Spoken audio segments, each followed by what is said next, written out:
Добрый день. Сегодня разговор пойдет про временные ветки.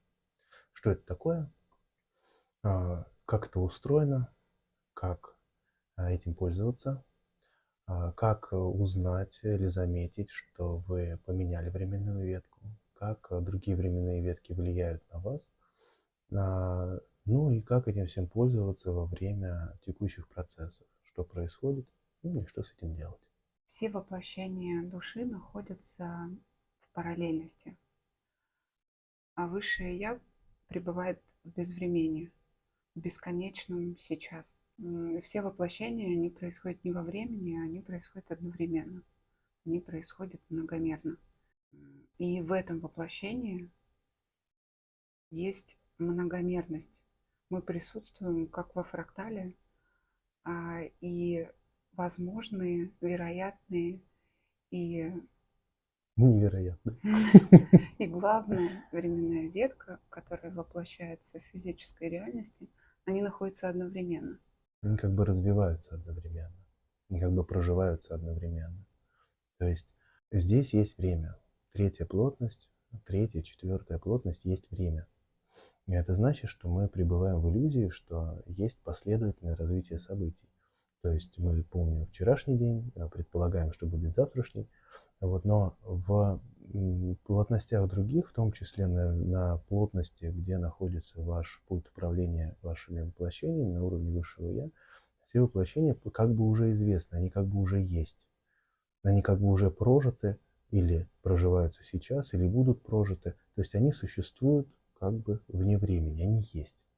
И они как бы происходят, разворачиваются, если можно так сказать, параллельно друг другу.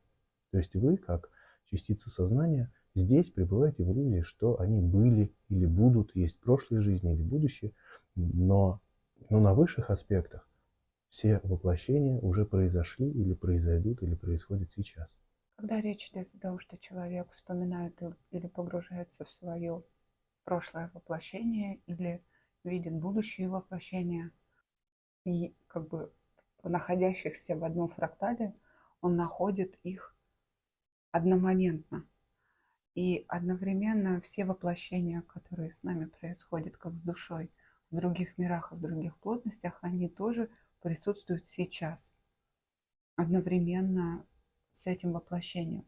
Там, может быть, между нынешним физическим временем прошло миллионы лет, но на высшем Я они происходят сейчас. Все происходят сейчас. И вообще все происходит сейчас. И это сейчас, оно бесконечно глубокое. Но это если говорить про то, как устроено вообще воплощение во Вселенной. Но если мы будем говорить про конкретную эту жизнь, то и она проживается многомерно. Каждое ваше решение, каждое ваше действие, все, любой выбор, который вы совершали в течение своей жизни, а там, где у вас была как бы возможность выбора, и вы приняли какое-то решение, то в каждой такой точке есть вариативная линия, в которой вы принимаете другое решение.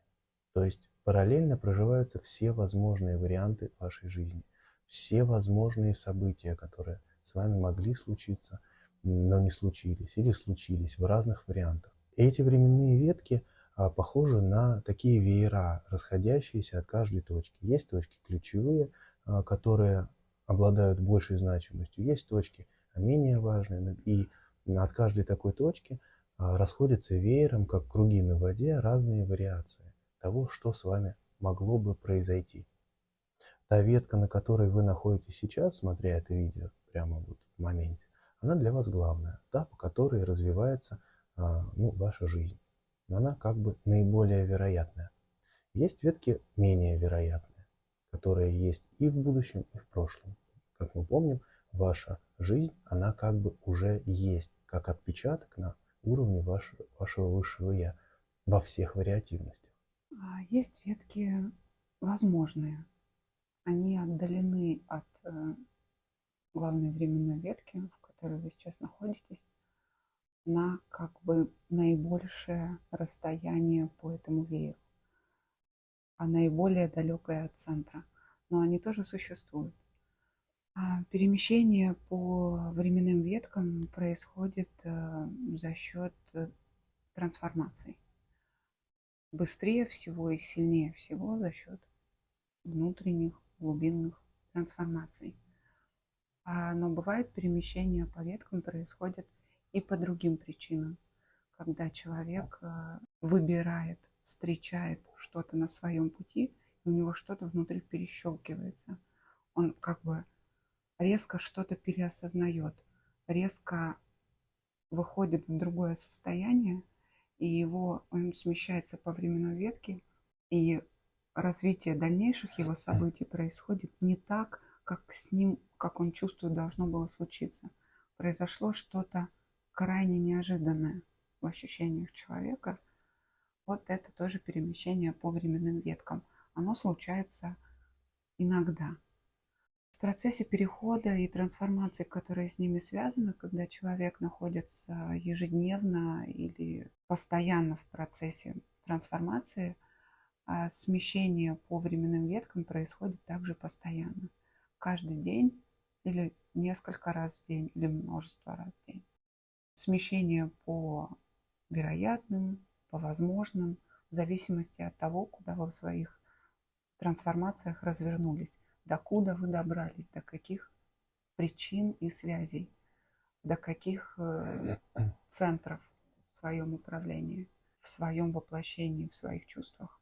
Здесь можно сказать о том, что человек, который не занимается своей внутренней работой, который не идет по пути духовного роста, развития и вообще не обладает в этом воплощении какой-то особенной чувствительностью к себе, к своим чувствам, состояниям, не старается с ними что-то делать, а просто живет свою жизнь, такой человек идет путем личности, как это мы называем в своей терминологии.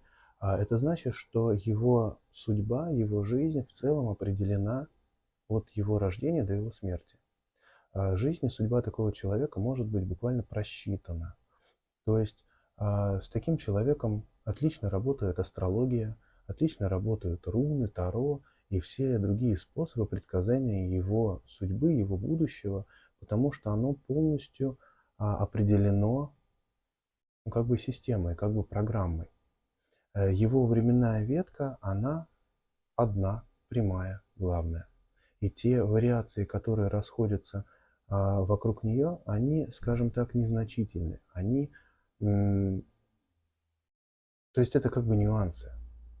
То есть это то, что влияет на какие-то незначительные события жизни. То есть на, я не знаю, имя мужа, например, или там цвет глаз, или там обстоятельства встречи, или там уровень зарплаты. Но принципиально это не меняет ничего. То есть где будет человек жить, во сколько лет он выйдет замуж или женится, сколько у него будет детей и так далее, и так далее. Это определено полностью и капитально.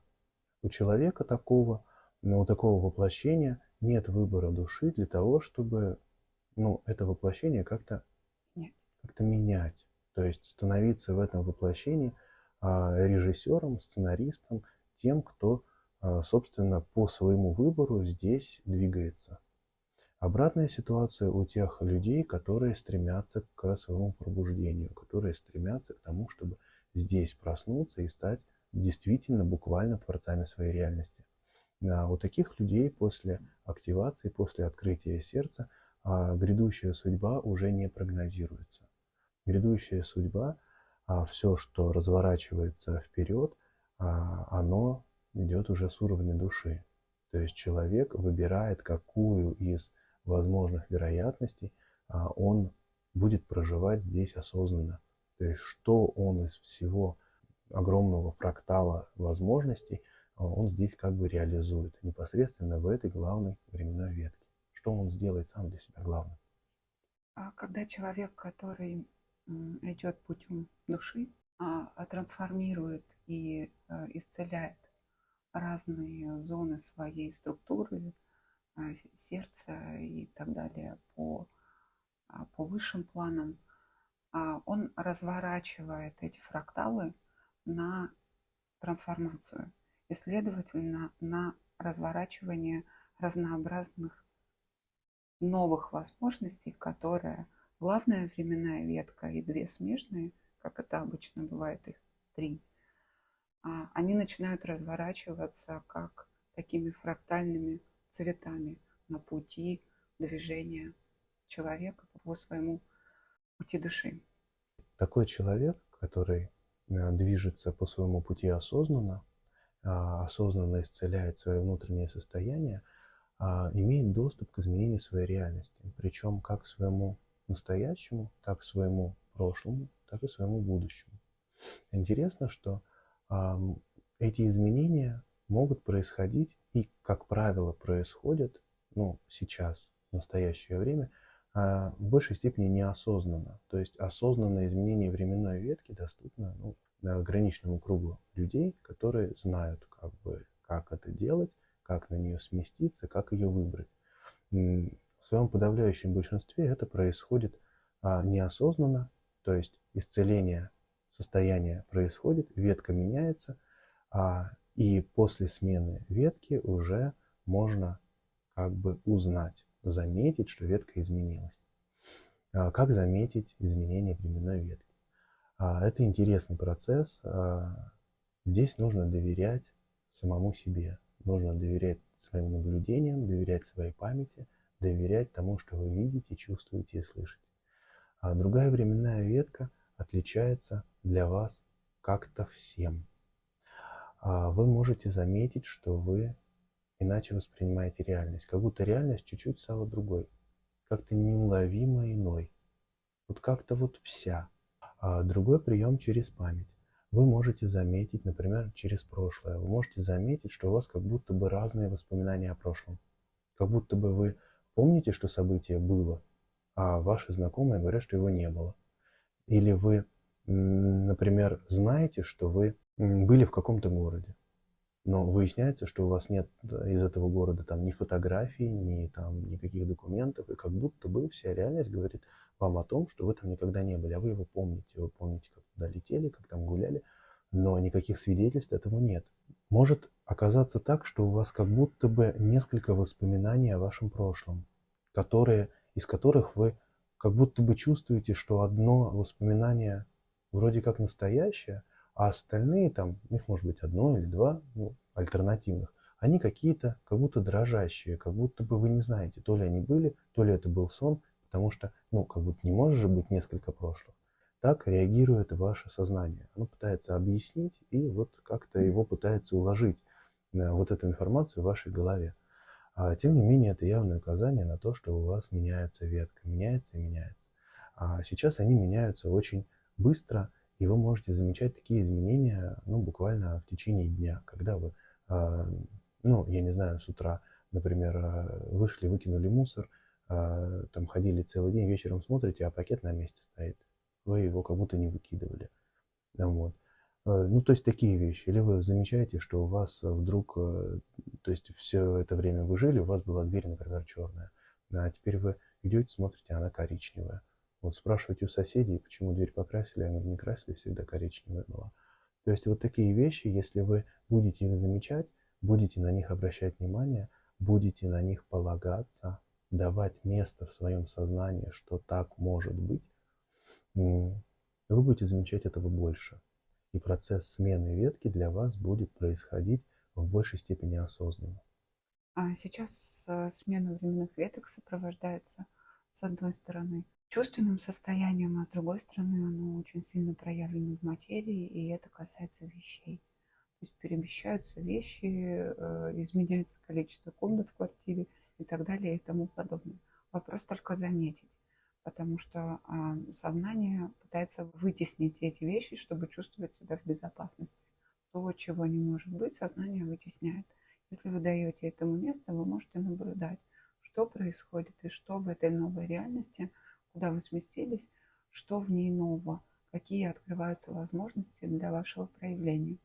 Бывают такие случаи, и они равнозначны, как и изменение вещественного мира.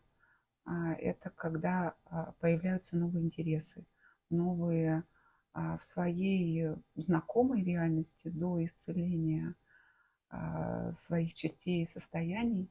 Вы были человеком, который не имеет никакого отношения к музыке. А после исцеления вы чувствуете, что у вас всегда был голос, всегда слух был, и хороший, а может быть даже и очень хороший. Вы идете на вокал, занимаетесь, и для вас открываются совсем другие двери. Это начинается с ощущения. Вот в чувствах смена временной ветки, она отражается еще сильнее. А в этом процессе доверие своим чувствам требуется еще более внимательное, еще более бережное, потому что чувства отражают глубину. И через чувства можно узнать, куда ты переместился, что здесь иное и что здесь открывается. Есть еще другой фактор.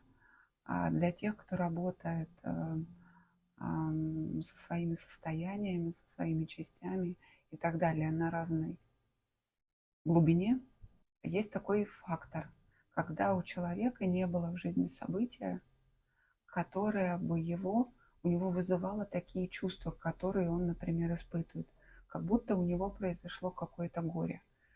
Чаще всего вот такие случаи подмечаются сознанием, когда происходит очень, очень явная, чувственная, эмоциональная отдача, а причин ей нет. Когда человек испытывает, например, горе, как будто он потерял кого-то близкого, или как будто он потерял ребенка. Эти состояния, они настолько острые и сильные, их особенно ни с чем не спутаешь. Поэтому они сознанием подмечаются. А такой потери не было. И причина находится как раз именно в параллельной ветке. То есть не было буквально, имеется в виду, что такой человек может пойти в глубину своего прошлого и искать причину этого состояния через родителей, через отношения, через глубокое детство, через регрессы, через любые расстановки, через что угодно пытаться найти причину этому состоянию в своей жизни, то есть какое-то явное проявление, почему, откуда оно здесь взялось, но причина не находится. Хотя кажется, что причина должна быть. Такие ситуации часто, и действительно причина может лежать на параллельной временной ветке, когда, например, на другой ветке у человека, может быть, погиб ребенок, или погибли родные, или с ним самим что-то случилось. В этой жизни, в этой параллельности этого не было, но опыт оттуда начинает влиять на жизнь эту. Человек это чувствует и проживает здесь как бы результат того опыта в чувствах, но не в событиях. И, конечно, такие состояния можно и нужно исцелять, и тогда они исцеляют и параллельную временную ветку. Исцеление параллельных временных веток – это то, что становится результатом исцеления тех состояний, которые человек проживает на протяжении своей жизни. Это один из результатов. Как параллельные временные ветки влияют друг на друга и на меня. А параллельные временные ветки влияют друг на друга через особенные состояния, которые человек чувствует в своей жизни. Они влияют через состояние, через восприятие.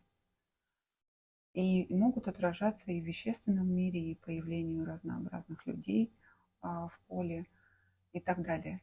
Человек видит, что оно как бы не из того. Когда люди, например, встречают похожих на себя людей и чувствуют от этого особенный всплеск. Когда они сходятся друг с другом близко. Сходятся временные ветки, когда они не находятся в вероятности большой, они близко друг к другу. И у человека может произойти какая-то минимальная или средняя по интенсивности ситуация. А в параллельной временной ветке, вероятной, там происходит максимальная отдача и максимальная ситуация. В этот момент они сближаются, в этот момент они как бы выявляются в жизни друг друга. И человек, который испытывает чувства и отношения к своей ситуации, так как если бы она повлияло на всю его реальность, на всего его со всей отдачей, со всей силой. А этого не произошло в этой параллельности.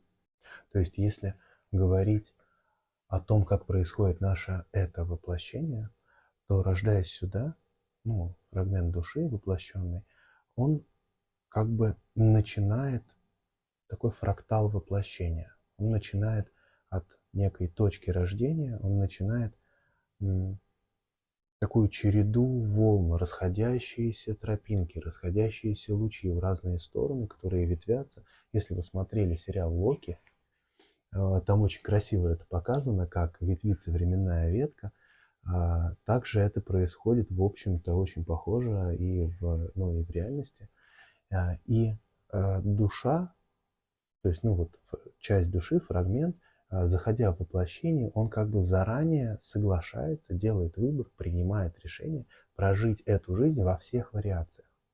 Со своими задачами души существо заходит в воплощение и старается во всех вариативностях этот опыт прожить для того, чтобы этот опыт получить, исцелить и свои задачи на воплощение выполнить. Каким образом это будет сделано?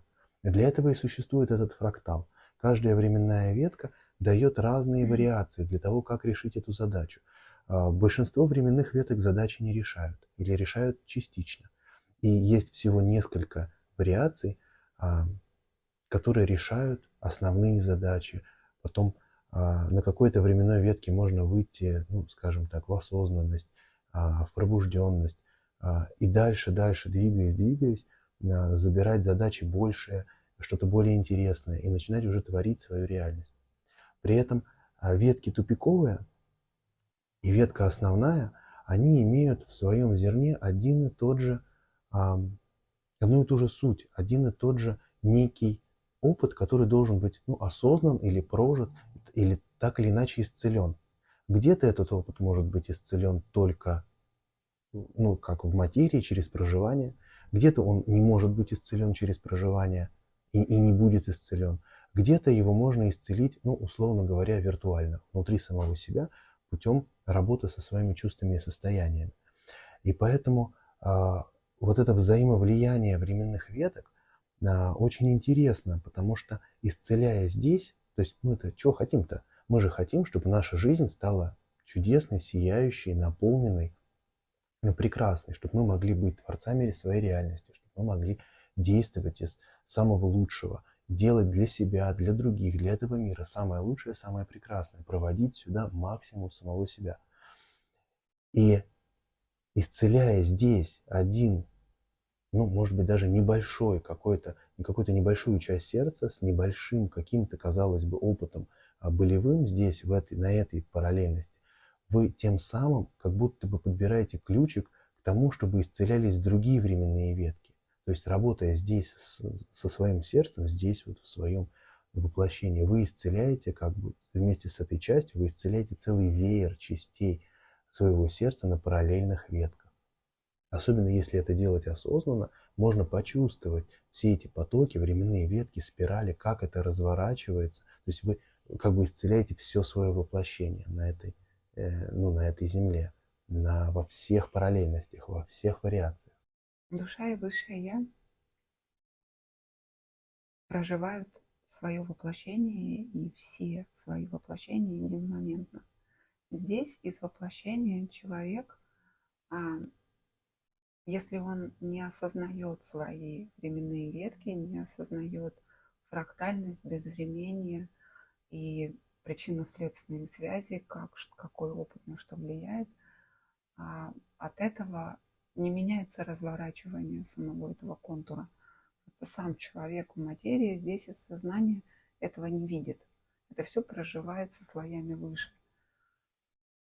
И потом, когда человек выходит из воплощения, он перепросматривает в течение года все вариативности, допроживая этот опыт и освобождая место, высвобождая этот опыт на уровень высшего Я, чтобы выйти из всех своих тонких тел.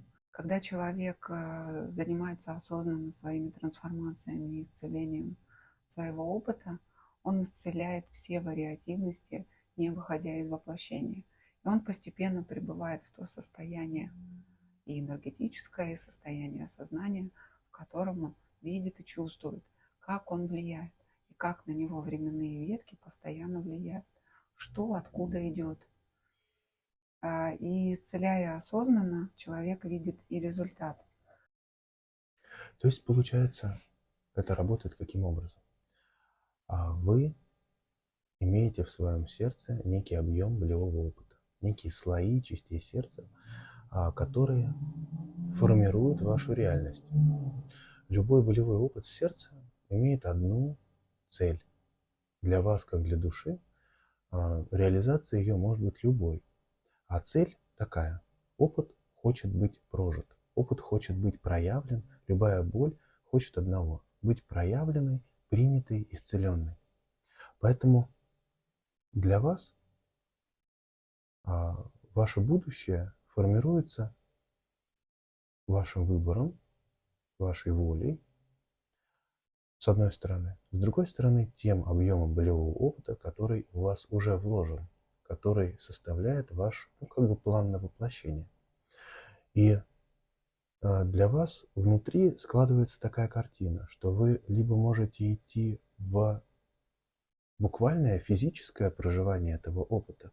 События вашей жизни сложатся таким образом, чтобы у вас появились возможности прожить эту боль реально. Либо вы можете идти в исцеление своих частей сердца. И тогда, исцеляя их, вы исцеляете свое будущее. То есть, буквально исцеляя опыт в вашем сердце, вы убираете необходимость проживать его в реальной физической жизни. И можно будет, то есть прожив такой опыт, условно говоря, виртуально, пролечив его внутри своего сердца, можно будет заняться в настоящей жизни чем-нибудь более интересным. Например, проявлением себя, проявлением своей души, проявлением своих лучших качеств, лучших способностей, своими мечтами, желаниями, творением, чем угодно. Без ограничений. Потому что ограничение – это сужение как раз до предельного состояния, когда есть главная временная ветка и две вероятные. Это предельное сужение, когда воплощение четко запрограммировано. Оно запрограммировано болезненным низковибрационным опытом, который содержится в сердце, содержится во всей структуре воплощения. По мере исцеления своего опыта и своих частей это отражается на всей структуре. И фрактал открывается из суженного состояния до точки, он высвобождается сначала несколько свободных временных веток, которые не запрограммированы вот этим развитием событий. Через вот этот опыт открываются какие-то первые возможности. По мере исцеления, по разным слоям сердца человек исцеляет, и у него открывается их больше и больше и больше. И он выбирает свое движение для проявления души. Потому что с высшего я идут энергии чистые, яркие. Когда они доходят до тела, они становятся другого качества, другой вибрации. И это вибрация картой воплощения программирует событийный ряд. Когда убирается сама причина, вот этот болезненный низковибрационный опыт, который дает ограничения в жизни, полная вот эта запрограммированность, когда человек не может по-другому сделать. Он хочет сделать, но он не знает, как сделать. И он движется как в одинаковых ситуациях, без каких-то прорывов. Так он высвобождает себе вот эти вот ограничения. Он выходит из круга ограничений постепенно, по мере своей трансформации. Это степени свободы. Есть такое понятие в технических науках. Так вот, у человека, который идет путем личности, степень свободы, в общем, нулевая. Он идет прям вот четко. Когда человек начинает исцелять, каждая исцеленная часть сердца дает ему чуть-чуть больше свободы, чуть-чуть больше вариаций, чуть-чуть больше пространства, где человек может выбирать душой. Именно выбирать, в какую сторону ему интересно пойти, как ему хочется сделать. не из того, что он должен прожить, а из того, где я могу себя проявить и как. Появляется именно выбор, появляется вот эта вот легкость дрожания, появляется вот это отсутствие важности на каждом своем повороте. Вот этот вот момент, он очень важный, очень ценный. Научиться вот это чувствовать, как через исцеление своего сердца можно себя чуть-чуть подраскрыть, подосвободить в этом. Потом и не чуть-чуть. А потом и не чуть-чуть. Потому что все разговоры про состояние творца, про состояние игрока в своей жизни, это отличные, разговоры. Но они остаются разговорами до тех пор, пока человек не умеет получать свою свободу себе. Вопрос о том, что мы творим свою реальность своим выбором, не актуален для тех людей, которые не умеют расширять свою внутреннюю свободу и внешнюю свободу. И расширять эту свободу можно только за счет исцеления состояний, потому что ваш болевой опыт абсолютно программирует вашу будущую вероятность. То есть просто программирует, следующая станция уже определена. Вы можете изменить следующую станцию, только исцелив то, что ждет вас за следующим поворотом. Если вы это исцеляете, за следующим поворотом может быть то, что вы выберете. Процесс перемещения по другим временным веткам запускается внутренними трансформациями. Внутренние трансформации запускаются практическим исцелением опыта своего сердца, где этот опыт и части содержатся. Таким образом, чем больше человек находится в трансформации, чем больше он находится в исцелении своего опыта через чувственное восприятие, через видение своих ограничений в жизни, он раскрывает эти вероятности этой трансформации, этим исцелением и смещается по временным веткам.